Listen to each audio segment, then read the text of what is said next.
Welcome back for another deep dive. Today we're going to be tackling something you use every day, probably without even thinking about it too much. Oh, yeah.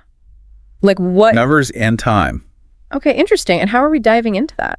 Well, our roadmap for this deep dive is a 100-minute lesson plan. 100 minutes. That's pretty intense. Well, don't worry, we're giving you the express tour. Okay, that makes me feel better.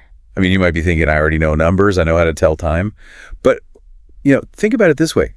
This deep dive is about the structure of how we learn these concepts. Ooh, okay.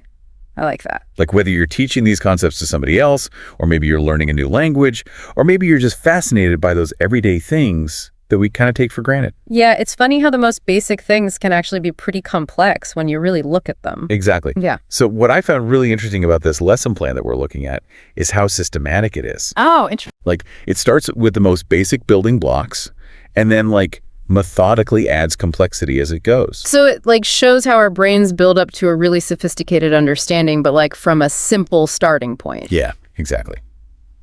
It's pretty cool. And it jumps right in with numbers. Okay, so 1, 2, 3. Well, it actually starts with counting 1 to 20 first. Okay, that does seem pretty basic. Yeah. But does it really? I mean, I remember when I was a kid, getting the number order right was a big deal. Why does 7 come after 6? It's funny because when you think about it, that decimal system that we use every day, it really relies on understanding those first 10 digits, right? And then you build from there. And even across languages, a lot of languages have similar structures for those early numbers. Oh, that's interesting. So it's kind of a common starting point for communication no matter where you are in the world. So it's sort of like a universal language in a way. In a way, yeah. Like a Rosetta Stone for numbers. I like that. But then English gets tricky, right? 13 versus 30. Ugh. Don't even get me started. I still mix those up sometimes. I know. It's why does English have to be so complicated sometimes? Well, and the lesson plan actually highlights those pronunciation pitfalls early on. Ooh, that's sorry. Right from the beginning. It's okay, watch out for these. So after you get 1 to 20 down, then it moves on to how do you build bigger numbers? All the way up to 99. And that's where understanding place value becomes really, really important for place value. Yeah, 21, 32, 45. It's all about seeing the pattern, how the tens and the ones work together. Oh, okay. So it's you're cracking a code. Exactly. It's like a number code. So we've cracked the code up to 99. We're on a roll. But what about those giant numbers? Does it cover those too? It does. So this lesson plan goes all the way up to 10,000. Whoa. Yeah. And it really emphasizes that logic of thousands, hundreds, tens, and ones. Okay, so it's still building on that same foundation, even when you get to those really big numbers. Exactly. It's all connected. And it even touches on Roman numerals, which I think is really fascinating. Roman numerals, like IVX. Yeah, because it shows how differently, ancient civilizations approached numbers. Oh, that's cool. It's a totally different way of thinking about it. Right. It's a whole other number system. Yeah. But let's get real for a second. Yep. How does this lesson plan actually help someone, use numbers in everyday life? That's a good question. It's great to know the theory, but how do you actually put it into practice? Well, that's where it gets really practical. The lesson plan includes things like phone numbers, asking someone's age, talking about money. Oh, okay. So real world scenarios. Exactly. Using phrases you'd actually encounter in daily conversations. So it's kind of like a cheat sheet for real life conversations. Exactly. And there's even a suggestion for a game of number bingo. Bingo, with numbers instead of letters. Yeah. I mean, I love bingo, but do you think it actually helps with numbers? Or is it just a fun activity? Oh, I think games are fantastic for learning, especially for kids. Oh, yeah? Bingo can really help reinforce number recognition, the order of numbers. And it's fun, so that's a bonus. Exactly. Plus, a little friendly competition never hurt anyone. Okay, so we've conquered the world of numbers. At least up to 10,000. But what about time? How does this lesson plan tackle that? Time is next, and the lesson plan starts by addressing the two main ways we see time: analog and digital clocks. Yeah, those are the two biggies. Right, and making sure you're comfortable with both is really key because you encounter both in the real world. It's funny, I'm so used to digital clocks now that I almost forget how to read an analog clock sometimes. I know, right? It's like a lost art. But the lesson plan uses those classic phrases for telling time, o'clock, quarter past, quarter to. But are those really universal? Do people in other countries say it the same way? That's a great question, and it actually brings up the cultural aspect of time telling. Interesting. Those phrases are pretty common in a lot of English-speaking regions, but other cultures might have totally different ways of expressing those fractions of an hour. So even something as basic as quarter past isn't so straightforward. Yeah, exactly. It really depends on where you are in the world and what language you're speaking. Wow, I never thought about that before. So this lesson plan is making me realize there's a lot more to numbers and time than I initially thought. It's like peeling back the layers of an onion. And the lesson plan also really emphasizes using a real clock to practice telling time. Oh yeah, that visual element is so important, especially if you're someone who learns best by seeing things. So you can actually see the hands moving as you're saying the phrases. Right. It helps solidify that connection between the abstract idea of time and its physical representation. So it's like you're making time tangible. Exactly. You can actually see it happening. That's pretty cool. And what I really appreciate about this lesson plan is how specific it is about the actual phrases you would use for asking and telling time. Oh, yeah, it gives you the words. Yeah, it's not just about understanding what time it is, it's about how to actually say it in conversation. So it's like giving you the script for those everyday interactions. Yeah, exactly. And that could be super helpful for someone learning English or even just someone who gets tongue-tied asking for the time. I know, right? It can be surprisingly tricky. It's like suddenly you forget how to say the simplest things. Exactly. And this lesson plan, it just takes away all that guesswork and helps you build confidence. And just like with the number section, it also encourages role-playing to practice those time-telling skills. Oh, that's great. So you're not just learning the words, you're actually using them. It's like putting it all into action. Exactly. Learning by doing. So where does this deep dive go from here? We've covered numbers. We've tackled telling time. What's next? Well, now it gets personal. Ooh, The lesson plan shifts its focus to how we use numbers and time in our own daily lives. Okay, now that's something I can relate to. I mean, everyone has a routine, right? Exactly. And that's where we'll pick up in part 2 of our deep dive. Can't wait. Welcome back to the deep dive. Glad to be back. So last time we were talking about how this lesson plan takes a really personal turn. Yeah, it starts to focus on how we actually use numbers and time in our day-to-day life. Like our routines. Exactly. Waking up, going to work, bedtime, those everyday things. It's like they were reading my diary or something. Right. But it's so smart how they incorporate the numbers and time telling we learned in the first part.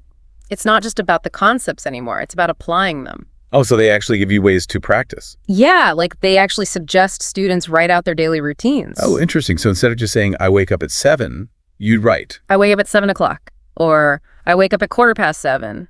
Using those specific phrases. Right, right. So it reinforces what you've learned, but it's also personalized. Exactly. And it made me think, we talk about routines all the time, but do we ever really stop and analyze them? Analyze them. How do you mean? Well, how much of our day is really dictated by the clock versus how much is actually our own choice? That's a good question. Never really thought about it that way. But the lesson plan doesn't just stop at routines, does it? Nope. It goes beyond those basic routines and gets into things like appointments and transportation schedules. Oh, okay. Stuff that can get a little tricky if you're not really comfortable with numbers and time. Right. Like imagine trying to catch a bus or make a doctor's appointment if you can't clearly communicate what time you need to be there. Oh, yeah. That's when it stops being theoretical and starts being real-life stress. Exactly. And that's why this lesson plan is so helpful. It gives you those tools to feel confident and in control, even in situations where you might feel a little anxious. Makes sense. But how do you actually know if someone's really grasped all this? Is there, a test? Of course. There's another quiz, and this time it mixes numbers and time together. Ooh, a combo quiz. That sounds like a good challenge. Though, sometimes I think I learn more from making up the questions than actually answering them. Oh, I totally agree. When you have to come up with the questions, you have to think about the material in a whole different way. Yeah, you have to anticipate what someone else might need to know, and that really helps you understand it better yourself. So maybe we should encourage our listener to try making their own quizzes about numbers and time. Ooh, I like that. A deep dive challenge for our listeners.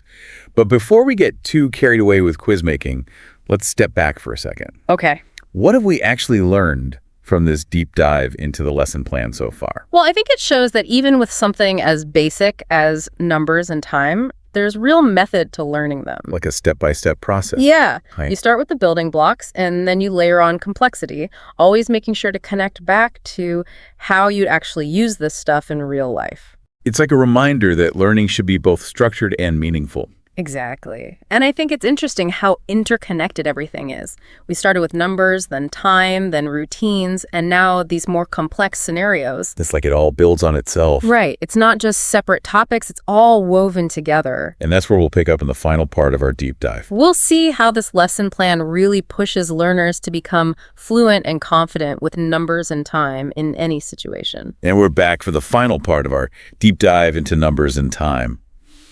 It's amazing how much ground we've covered, right? It really is. We started with something as simple as counting to 20, and now look at us. It's all thanks to this amazing lesson plan. The last part, we were talking about how it gets into these more like real-life situations. Yeah, like going to appointments, figuring out travel schedules, the stuff that can be kind of stressful if you're not totally comfortable with the language. Exactly. And it's here, in this final stretch, that the lesson plan really seems to emphasize, like, conversational fluency. Oh, for sure. It's like, okay, you've got the basics. Now let's make sure you can actually use them in real life. So you're not just understanding numbers and time, you're actually able to use them without even thinking about it. Right, like it becomes second nature. So it's like taking all those building blocks that we've been working with and turning them into a fully functional, communication system. I like that, a communication system. It's about bridging that gap between what you know in your head and what you can actually do out in the world. Exactly. And one of the ways this lesson plan does that is through a final quiz. We talked about quizzes before, and I know you're a big fan of making your own quizzes. Oh yeah, always a good challenge. But what's special about this final quiz in the lesson plan? Well, it's designed to be more challenging than the previous ones. It brings together numbers and time in these more complex scenarios. So it's not just what time is it? No, it's more like, okay, if the train leaves at 4:15 and the journey takes 35 minutes, what time will you arrive? Stuff like that. Ooh. Okay, that does sound a bit trickier. It really makes you think, right? You have to do some calculations, put different pieces of information together. And be able to explain your answer clearly. Exactly. It's impressive considering this lesson plan started with basic counting. It really is. But aside from quizzes, are there other ways the lesson plan encourages this real-world fluency? Definitely. One of the last activities is a conversation practice where learners pair up and act out different scenarios. Oh, fun. It's like the grand finale. It brings everything together. Numbers, time, all the vocabulary they've learned. Like they're finally performing on stage after weeks of rehearsals. Exactly. And I bet it can be a bit nerve-wracking, putting yourself out there. And also exciting, right? Totally. Yeah. It's a safe space to make mistakes and learn from them. And the more you practice, the more natural it all becomes. So it's really about going beyond just knowing the material. It's about developing those communication skills. For sure. It's about giving learners the confidence to navigate everyday situations. This has been such a fascinating deep dive. I agree. We've seen how a well-structured lesson plan can take you from basic counting all the way to, feeling empowered to use numbers and time in your everyday life. And it's a great reminder that learning should be both fun and effective. I mean, who knew a deep dive into a 100-minute lesson plan could be so interesting? So to all our listeners out there, keep diving deep, keep exploring, and keep challenging yourselves to learn new things. Until next time.